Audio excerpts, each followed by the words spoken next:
Hello everyone. UPSC ने 15 जून 2026 को UPSC prelims को जो हुआ था उसका रिज़ल्ट डिक्लेयर कर दिया है। हमारे 30 बच्चे अपीयर किए थे, तो हमारा रिज़ल्ट क्या हुआ वो बताते हैं आपको। तो हमारा रिज़ल्ट कुछ इस तरह से देखिए, ये 30 अटैम्प्ट में इसका पहला मेंस होने जा रहा है। ठीक है, इसके का भी रोल नंबर है। मैंने शुरू 17 डाला था, 30 में हुआ है, लेकिन फिर बाद में बहुत 2 लोग और ऐड करवाए हैं, तो 19 लोग जो हैं हमारे वो सेलेक्ट हुए। सेकंड अटैम्प्ट है, इसका पहला मेंस है। ठीक है, हमारा रिज़ल्ट जैसा मैंने आपको बता चुका है 19 है 30 में। ठीक है, तो देखो प्रोविजनल की के हिसाब से 20 लोग थे जो 85 प्लस ला रहे थे, है ना। लेकिन अब जो है क्वालिफाई सिर्फ उनमें से 14 किया है। तो ये आप मान लें कि यूपीएससी ने अपने प्रोविजनल की को रिवाइज़ किया है। ठीक है, कट ऑफ किस रेंज में, तो 78 +-1 पे चल रहा है। ठीक है, ये मैं इसलिए बोल रहा हूँ क्योंकि 105 वाला जो है हमारे बैच से वो हाईएस्ट था, उसने क्वालिफाई किया है। 82 जो है वो लड़का क्वालिफाई नहीं किया, वो 78 वाला क्वालिफाई किया है। तो हो सकता है कि इसका नंबर बढ़ा होगा, इसका नंबर घटा होगा। कट ऑफ मैं अभी भी बोल रहा हूँ वही 78 के आसपास में ही होगा, क्योंकि सीसैट ने बहुत इंपॉर्टेंट रोल प्ले किया है।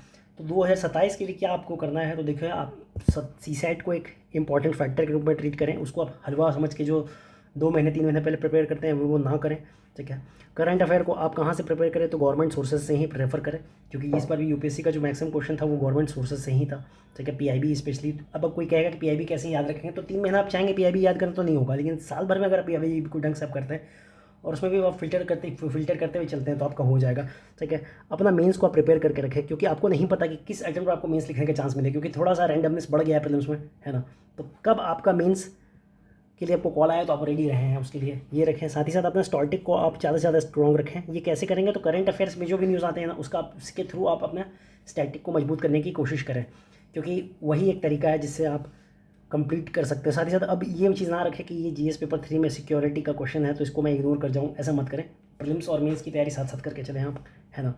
साथ ही साथ आपको अपना प्लान बी भी रेडी रखना चाहिए। जैसे अगर आप आर्ट्स हैं तो आप मास्टर्स करें, पीएचडी की तरफ जाएँ, थिंक टैंक वगैरह, ताकि फ्यूचर में आप ज्वाइन कर पाएंगे।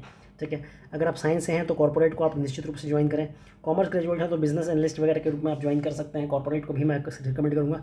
और दूसरा, अगर आपको लगता है कि भाई 1 साल 2 साल अगर आप और दे सकते हैं तो आप अपने स्टेट बेसिस पे भी फोकस करें। ठीक है, प्रिपेयर करें अपना स्टेट को वेल, है ना। ये आपको सीएसई के जब आप यूपीएससी की जब आप इंटरव्यू देंगे तो आपको उसमें भी हेल्प करेगा। ठीक है, तब तक आप क्या करें, तो मैं आपको कहूँगा आप डेली आंसर राइटिंग कर सकते हैं हमारे प्लेटफॉर्म पे। ये फ्री में है, आपको कॉस्ट एकदम 0 है इसमें, आप इसका भरपूर फ़ायदा उठाएँ।